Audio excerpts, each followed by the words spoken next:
Eike Batista nació en el estado de Minas Gerais, en Brasil, en el año 1956. Hijo de un empresario metido en el mundo de la política, y con una madre alemana que le inculcó valores como la autoestima o la disciplina, tuvo una infancia cómoda. Estudió en su país de nacimiento, pero por el trabajo de su padre la familia entera tuvo que mudarse a Europa. Primero a Suiza, y después a Alemania, a Düsseldorf. Allí es donde comienza un curso de ingeniería metalúrgica, estudios que combina con un trabajo de vendedor de seguros a puerta fría, para poder tener cierta independencia económica. Una experiencia, siempre ha recordado, que por el estrés que vivió y el aprendizaje adquirido fue clave en su formación. Sin embargo, descubre por las noticias que en el interior de Brasil se está viviendo una auténtica fiebre del oro. Así que decide abandonar los estudios y regresar a su país natal.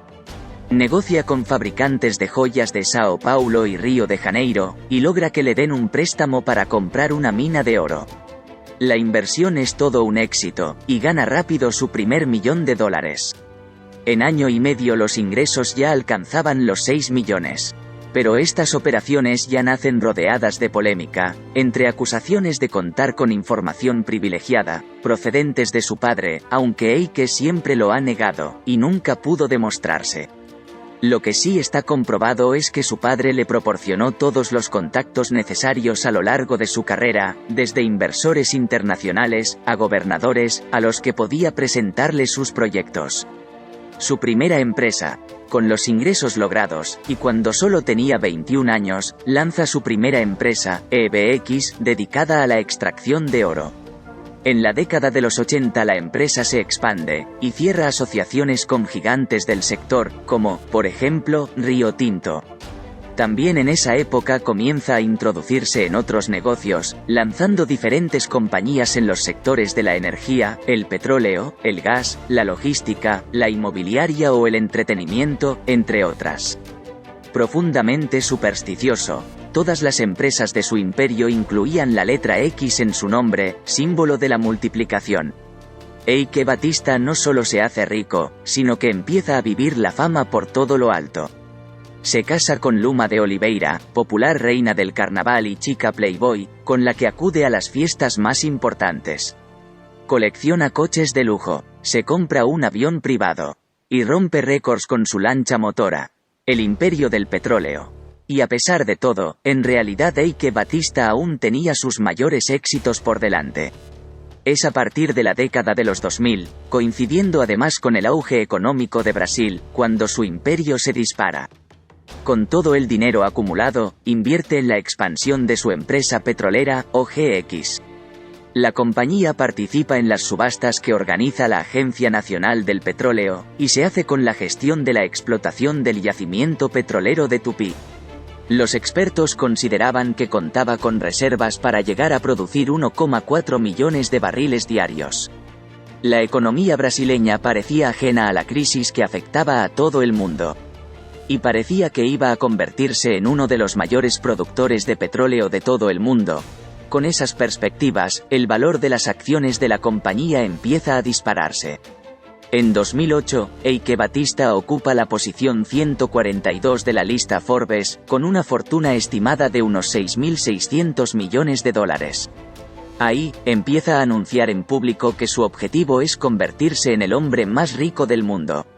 Su fortuna no deja de crecer, y en 2012 alcanza los $30.000 millones, convirtiéndose en la octava mayor del mundo, y la más grande de Sudamérica. Es entonces cuando, en un encuentro con Carlos Slim, por entonces el más rico del mundo, le anuncia que pronto le va a superar en la lista. En aquella época Eike Batista era una de las personas más relevantes de Brasil, por su riqueza y su poder, tan solo superado por la presidenta Dilma Rousseff. Todos los políticos y empresarios querían hacerse fotos con él. Era el ejemplo de la pujanza de la economía brasileña. Presumía en redes sociales de sus logros, y lanzaban consejos para los emprendedores que estaban empezando. La caída, nadie podía presagiar lo que iba a ocurrir en tan solo unos meses. OGX anuncia que no va a poder cumplir con los objetivos marcados en cuanto a la producción petrolera. Aparecen las dudas sobre el grupo, la economía brasileña se ralentiza, y los inversores huyen. En un año, el valor de las acciones de la empresa se hundió un 96%. Gravemente endeudado, confirma que no va a poder pagar ni a sus tenedores de bonos ni a sus proveedores, a pesar de que vendió sus yates, sus empresas y parte de sus propiedades. Impaga un bono de $45.000 millones, el mayor de una empresa en la historia de Latinoamérica. Y, finalmente, la empresa quiebra. Por si fuera poco, en el marco de una gigantesca operación policial sobre la corrupción de los políticos en Brasil, descubren que Batista había sobornado al gobernador de Río de Janeiro para obtener contratos públicos. Le había pagado más de $16 millones. Un juez ordena la detención del empresario cuando éste está en Nueva York. Cuando todo el mundo especulaba con una huida, reserva un vuelo a Brasil y se entrega. Es la segunda vez en la historia que un millonario que ocupa uno de los 10 primeros puestos de la lista Forbes es detenido. El primero fue el narcotraficante Pablo Escobar. A pesar de su fama, le retienen en una celda común, con otros delincuentes. Al no haber completado su formación universitaria, no tenía derecho a una celda especial. Acusado de corrupción, blanqueo de capitales y manipulación del mercado bursátil con información falsa, combina penas que suman 123 años de cárcel.